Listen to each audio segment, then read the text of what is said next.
Hello friends, welcome to defence matrix. तो finally Bangalore में एक इवेंट के दौरान इंडियन एयरफोर्स के air chief marshal AP Singh द्वारा ऑपरेशन सिंदूर के दौरान जो पाकिस्तानी एसेट्स शूट डाउन किए गए थे उसके बारे में बात करी गई है। खैर, उन्होंने जो नंबर्स बताए हैं वो सरप्राइजिंग तो नहीं है, हम ये चीज़ डे 1 से कह रहे हैं, पर अब ये चीज़ ऑफिशियली आई है तो इसका महत्व है।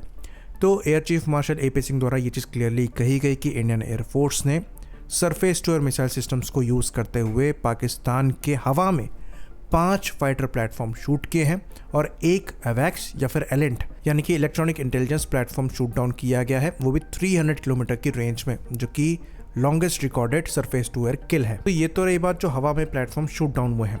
बात करें सरफेस की तो बुलारी में जो अवैक्स डिस्ट्रॉय हुआ है उसके बारे में तो पाकिस्तान से ही कंफर्मेशन आ रखा है।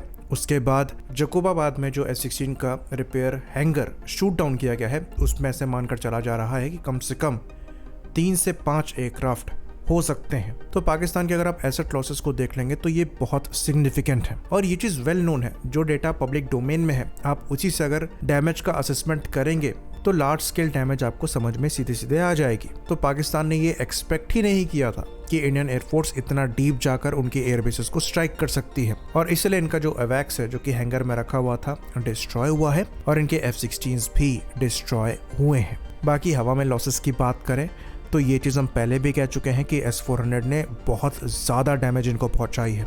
तो ये डेस्परेशन में हमारे टारगेट्स को हिट करने के लिए आए थे और बहुत ज़्यादा कोशिश करी कि हमारे एयरबेसेस को टारगेट कर पाए, लेकिन S-400 की वजह से जिस तरीके की डैमेज इन्फ्लिक्ट करी गई इसके बाद से इनका कॉन्फिडेंस काफ़ी ज़्यादा नीचे आ गया और इसलिए आपको इंडिया की साइड पर एक भी एयरबेसेस पर प्रॉपर स्ट्राइक नहीं मिलेगी। और इसलिए जिस तरीके से हम सैटेलाइट इमेजेस प्रोवाइड करा पा रहे हैं उस तरीके से पाकिस्तान की साइड से आपको रिस्पॉन्स नहीं मिलेगा, क्योंकि ये कर ही नहीं पाए। तो ये कहा जाता है कि पाकिस्तान के लिए ब्रह्मोस बहुत बड़ा इशू था, पर खाली ब्रह्मोस ही नहीं बल्कि S-400 भी इनके लिए उतना ही बड़ा इशू था। तो S-400 की वजह से जितनी इनको डैमेज हुई है उसी की वजह से ये S-400 को टारगेट करने की कोशिश कर रहे थे और ये चीज़ इन्होंने अपनी ब्रीफिंग में भी बोली है, पर ये कर नहीं पाए। हमारे प्राइम मिनिस्टर खुद आदमपुर गए जहां पर S-400 के लॉन्चर के सामने उन्होंने फोटो खिंचवाए। उसके बाद ये कहने लगे कि कमांड सेंटर डिस्ट्रॉय किया गया है।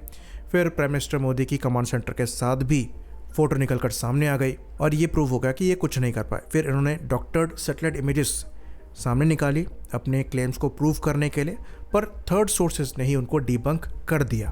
तो ये बहुत बुरी डिफीट थी पाकिस्तान एयरफोर्स की, एयर टू एयर में भी और एयर टू सरफेस में भी। तो ये खाली रफाल करते रह गए। 3 रफाल को ये क्लेम कर रहे हैं, एक शूट डाउन हुआ है, ये चीज एक्नॉलेज करी जा रही है, पर बदले में इनका कितना नुकसान हुआ है आप ये देखिए। ग्राउंड एसेट्स की तो सैटेलाइट इमेजेस अवेलेबल है। बाकी बुलारी में जो इनका अवैक्स डिस्ट्रॉय हुआ है ये तो इनके खुद के रिटायर्ड एयर मार्शल ने एक्सेप्ट किया है। और ये बात हम आपको बता दें कि एक अवैक्स लूज करना कम से कम 3 रफाल के बराबर है, क्योंकि ये आपके पास खाली 9 के नंबर में ही थे। उसके बाद फाइटर लॉसेस, फिर आपका जो हवा में अवैक्स शूट डाउन किया गया है 300 किलोमीटर की रेंज में वो अलग। अब ये अवैक्स है कि एलेंट प्लेटफॉर्म में ये कंफर्म नहीं है।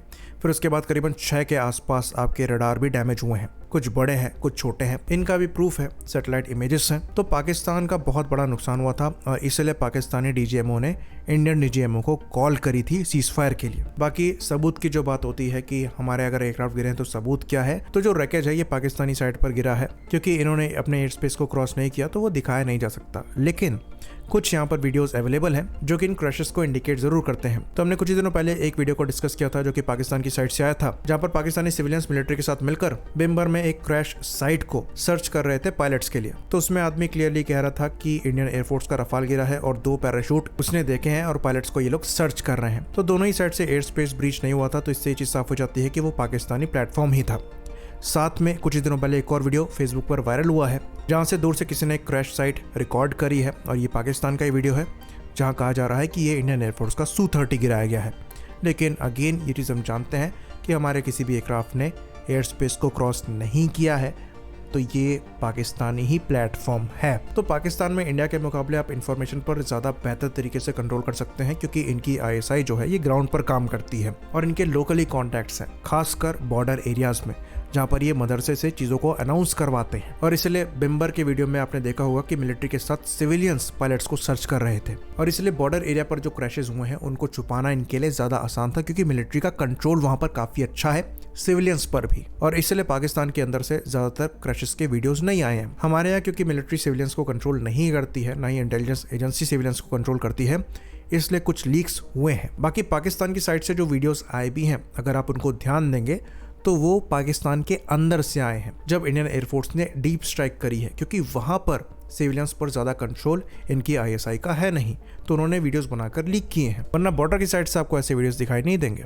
और ज़्यादातर जो सरफेस टू एयर मिसाइल्स की स्ट्राइक्स हैं वो बॉर्डर के पास ही हैं, खाली एक आपका 300 किलोमीटर अंदर है, क्योंकि एवैक्स को यूजुअली पीछे रखा जाता है। तो अगर किसी के पास कॉमन सेंस भी है, वो ये चीज़ जानता है कि अगर पाकिस्तानी एयरफोर्स के अगेंस्ट में इंडियन एयरफोर्स कुछ नहीं कर पाई थी और इनके अगर एक भी एसेट को डैमेज हम नहीं कर पाए, तो ये इंडिया पर स्ट्राइक प्रॉपरली क्यों नहीं कर पाए। जब आप इतना अनरिस्ट्रिक्टेड ऑपरेट कर रहे थे तो आपको ईजिली इंडियन एसेट्स को डैमेज करना चाहिए था या डिस्ट्रॉय करना चाहिए था, और उसकी सैटेलाइट इमेजेस आप प्रोवाइड कराते, पर ऐसा क्यों नहीं हुआ।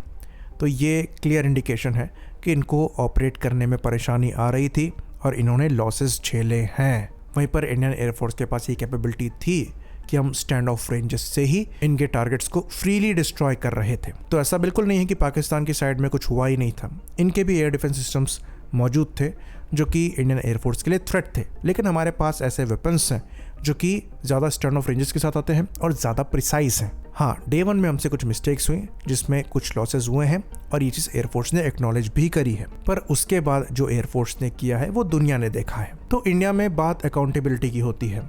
हमने एयर टू सरफेस ऑपरेशन में अच्छा परफॉर्म किया, हमने सरफेस टू एयर ऑपरेशन में अच्छा परफॉर्म किया, लेकिन फिर भी हमारे यहाँ डिबेट हो रही है कि कैसे हम अपनी एयर टू एयर कैपेबिलिटी को बेहतर कर सकते हैं।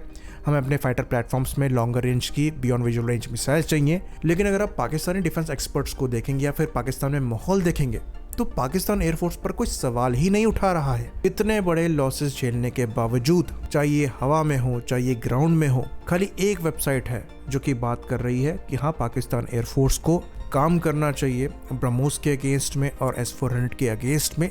बाकी सब हमने रफाल गिरा दिया है, हमने 200 किलोमीटर से मार दिया है, यही डिस्कस कर रहे हैं। और ये 200 किलोमीटर रेंज वाले शॉट की बात कर रहे हैं, ये भी फैक्चुअली इनकरेक्ट है। तो यही माइंडसेट में डिफरेंस आता है। तो ये बात हम बिल्कुल मानते हैं कि नैरेटिव इंपॉर्टेंट है, लेकिन खाली नैरेटिव ही बना के रह जाओ, कोई सब्सटेंस ही ना हो, उसका कोई मतलब नहीं है। और पाकिस्तान के साथ केस यही है। बाकी इंडियन एयरफोर्स द्वारा इतना समय लगाकर ये बात क्यों कही गई, इस पर सवाल उठता है। तो कुछ लोग इसको रिलेट कर रहे हैं ट्रम्प द्वारा जो इंडिया पर टैरिफ लगाया गया है उसके साथ, क्योंकि यहाँ पर कई F-16 लॉसेस हैं और शायद अमेरिका के साथ बेटर नेगोशिएशन के लिए हमने ये बात पब्लिकली डिस्कस नहीं करी हो। पर क्योंकि अब चीज़ें खराब हो चुकी हैं तो अब हम शायद इसको ओपनली डिस्कस कर रहे हैं। खैर, इतनी सक्सेस के बावजूद ज़रूरी है कि हम अपनी कमियों पर भी काम करें। एयर डिफेंस सिस्टम्स और एयर टू सरफेस वेपन्स ने तो काफ़ी अच्छा परफॉर्म ही किया है, लेकिन अपने एयर टू एयर मिसाइल्स को भी हम इम्प्रूव करते हुए BVR कैपेबिलिटी को बेहतर बनाएं। आई होप इन्फॉर्मेशन यहाँ पर क्लियर रही हो। इसी बात पर इस वीडियो को हम ख़त्म करेंगे। लाइक करिए, सब्सक्राइब करिए। जय हिंद।